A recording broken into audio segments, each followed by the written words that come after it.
তারিখের যে মিছিলটা, 1 তারিখের মিছিলটাই যাতে আমরা 2 তারিখে করতে পারি, সেটা যদি সম্ভব নাও হয় তাহলে 1 তারিখের মিছিলেও আমরা যেমন থাকবো, 2 তারিখে তোমাদের ডাকা যে মিছিল, সেই মিছিলটাতেও আমরা থাকবো তোমাদের সঙ্গে পুরো শক্তি নিয়ে।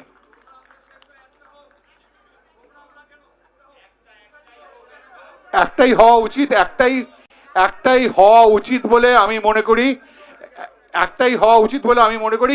কিন্তু আমাদের যোগাযোগের অব্যবস্থার জন্য, যোগাযোগের দুর্বলতা, এটা আমাদের এই দুর্বলতার জন্য আমাদের এরকমগুলো হচ্ছে। আমরা এগুলোকে কাটিয়ে ফেলবো।